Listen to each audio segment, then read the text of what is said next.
presents Nexa.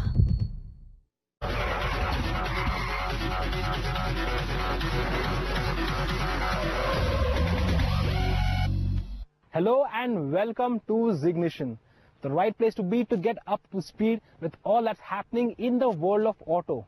I'm your host Priyadarshan Bhavikar, representing Team ZeeGnition. I'm sure you're wondering what I'm doing with all these lovely Triumph motorcycles behind me. Well, those are for a very special episode that we have planned for you next week. But right now, let's take a look at what's on today's show.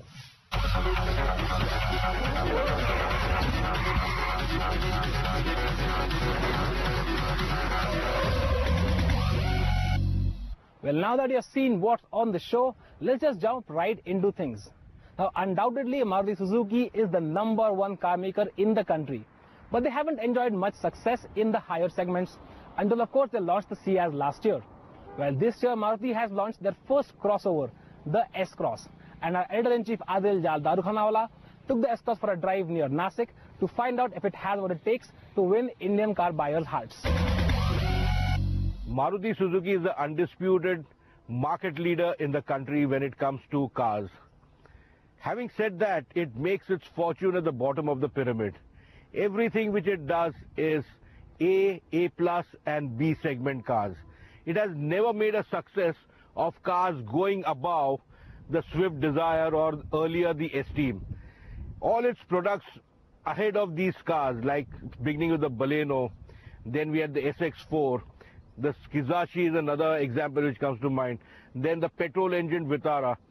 Everything which it tried to do to move into the premium category either smacked of half-baked efforts or a lack of faith in pushing the product consistently over a certain period of time.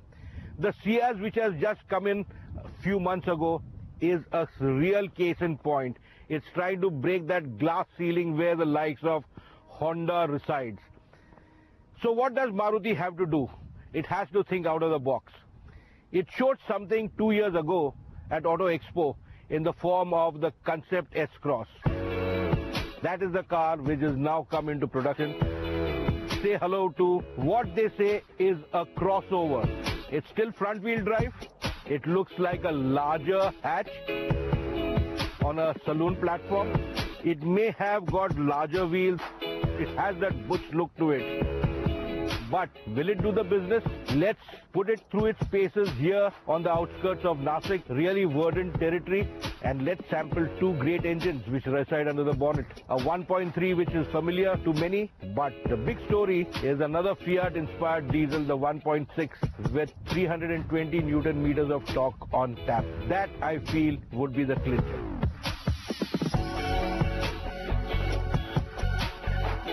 Logical that we have experienced the 1.3 umpteen number of times and a great many Maruti.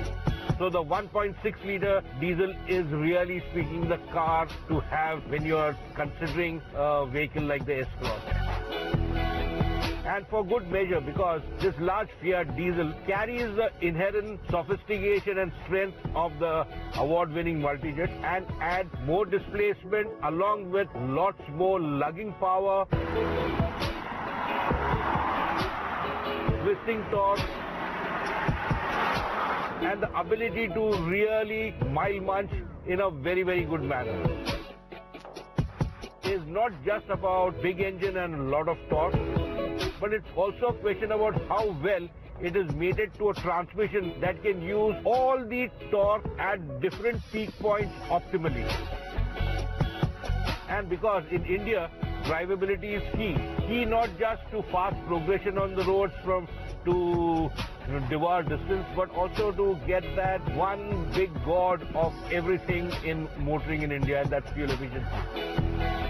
And in that sort of vein, the new 6-speed transmission, manual transmission for the S-Cross, which Suzuki has very logically and ideally picked up and mated to the big engine, is a dream. In every aspect, the lightly loaded clutch, but very precise, very progressive. The shift actuation is a dream.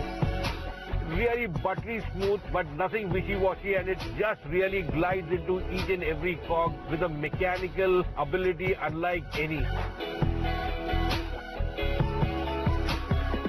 she can lug from as low as 1000 RPM in 4th gear, and once you start going up the cogs, she just keeps on lugging and pulling and lugging and pulling.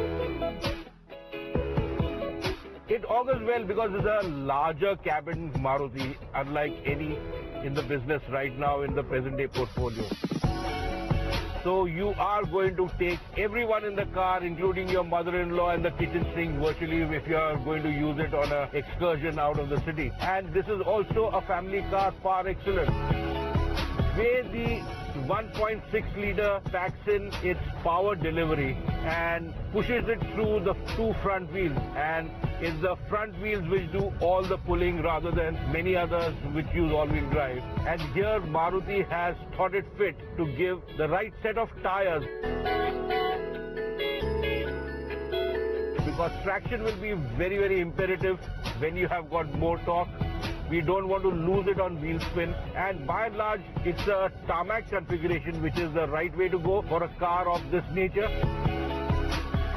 Again, let me quantify. It's a car which looks like a crossover, but it's a large hatch, which is positive as well. Even though the Maruti marketing men will not like me saying this, that it is targeted against the compact SUVs. I don't think it's a compact SUV.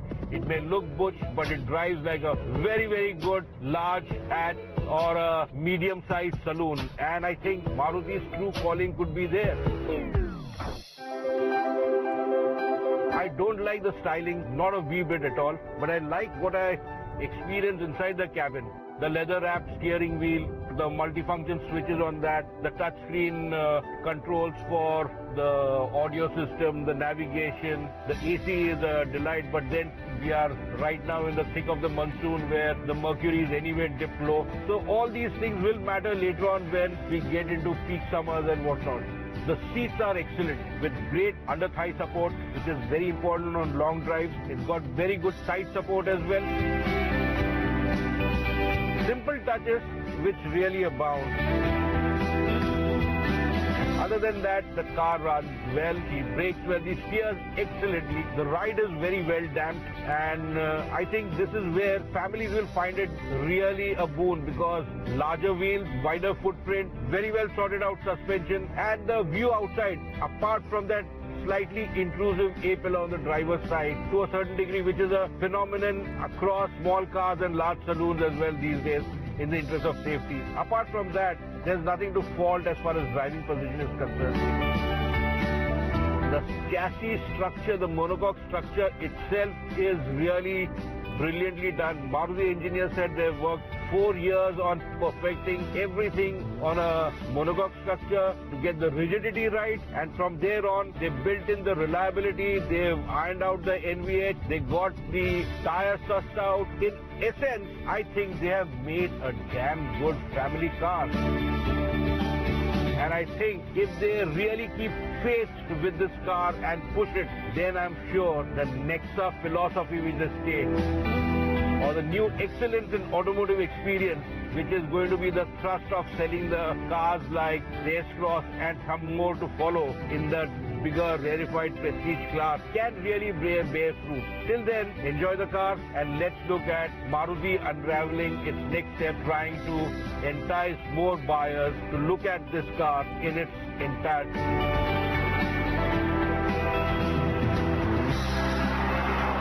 The S-Cross is very, very significantly important for Maruti Udyog, because it says that this is its weapon to start taking on the big boys. Honda is an obvious target, Toyota is an obvious target, but then let's not forget, we have got Renault, which is a big European name, right in the fray. Then you also look at its sibling, the Nissan Terrano, which comes across, so that's another one. Let's not forget Skoda or Volkswagen as well.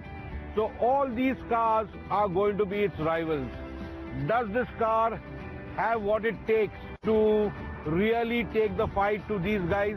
The answer is maybe, for the simple reason that a lot of it is yet unproven, and I don't mean mechanical or the performance or anything. What is unproven is the sales experience of Maruti keeping faith with a car bigger than anything it has ever produced to date, consistently for a long time. So it is because of this that the next up sales channel comes in. Whether the next up sales channel can get up to speed will determine the prospects for this car, how much, how many and how quickly they can be taken on. As far as performance is concerned, there's a powerhouse beneath the bonnet, so it's more than adequate. Talking about retardation, without performance, you will not have any pleasure, but then for executing that pleasure safely, it has got four-wheel disc brakes, which are really perfect, and they work very well with the ABS. Sound of caution which I might like to sound is about the quality of the tires, because there's a long car, bigger wheelbase, it may have 16-inch wheels, 205 weight, but the fact remains you need rubber, tread pattern and compound to be far more conducive for both traction and retardation. So we need to look at that. As far as safety inside the cabin is concerned, all variants of the car come with at least one airbag. The base version comes with a single airbag, but going up to the next 2-3 levels, you have got twin airbags for the front seat occupants, which is a step in the right direction. Design and style will be a polarizing element, but then let's wait and watch what the paying punters have to say about this. And there is a legacy for Maruti to overcome. Let's see if the S-Cross makes that leap from also rans to getting a foothold in that luxury prestige segment which hovers around the 8.5 to 9 lakh rupee mark and above. That will be key to this competent car finding many new homes.